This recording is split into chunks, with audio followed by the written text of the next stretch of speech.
তীব্র তাপদাহ প্রবাহিত হচ্ছে। হিট স্ট্রোক থেকে এড়িয়ে চলার জন্য অগ্রণী ভূমিকা পালন করে এই কাঁচা আমের জুস।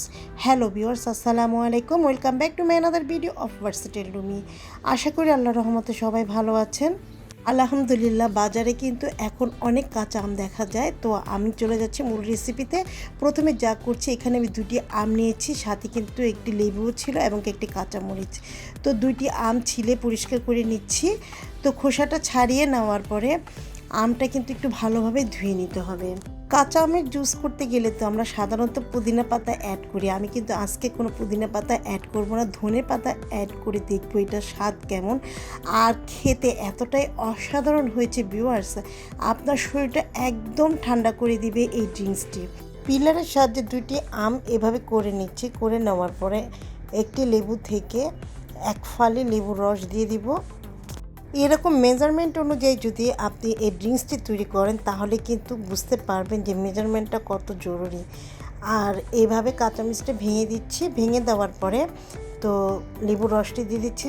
একদম টক মিষ্টি এবং কি লবণ সব দিক দিয়ে একদম ব্যালেন্স হয়েছে। তো এরপরে দিয়ে দিচ্ছি কিছুটা ধনে পাতা। দিয়ে দেওয়ার পরে এখানে অ্যাড করে দিচ্ছি পিঙ্ক সল্ট, ইচ্ছে করে রেগুলার সল্টও দিতে পারেন। এরপরে দিয়ে দিচ্ছি বিট লবণ। আর এখানে চিনি দিয়ে দিচ্ছি এরকম চামচ, মানে 6 টেবিল চামচ পরিমাণের মতো আমি এখানে চিনি দিচ্ছি। তো আর একটু যদি মিষ্টি খান তাহলে একটু বাড়িয়ে দিতে পারেন। তারপরে পানি এখানে অ্যাড করব হাফ লিটারের মতো ঠান্ডা পানি দিয়ে করে নিয়েছি। তো ব্লেন্ড করে নিব। এখন পিঙ্ক সল্ট দিয়েছি 1 টেবিল চামচ থেকে কিছুটা কম, আর বিট লবণ দিয়েছি 1/4 চামচের মতো, টেবিল চামচের 1/4 দিয়েছি। এরপরে ব্লেন্ড করে নিচ্ছি। আমার মেয়ে কিন্তু এই কাজে সহযোগিতা করছে, ও এই কাজটি করতে বেশ পছন্দ করে। তো আমার ভিডিওটিতে অবশ্যই লাইক, কমেন্ট, শেয়ার করুন আর সাবস্ক্রাইব করে আমার পাশে থাকুন প্লিজ। আপনাদের সাবস্ক্রাইবের মাধ্যমে কিন্তু আমাকে অনুপ্রেরণা যোগাবে। এরপর ব্লেন্ড করা হয়ে গেলে সার্ভ করে নেওয়ার পালা।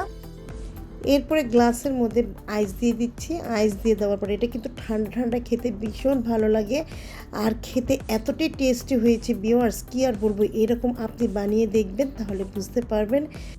যতটা সম্ভব হয় ঘরে থাকার চেষ্টা করুন এবং ড্রিঙ্কসের খাবারগুলো বেশি পরিমাণে পান করুন। আজ এ পর্যন্ত, সবাই ভালো থাকুন, ধন্যবাদ।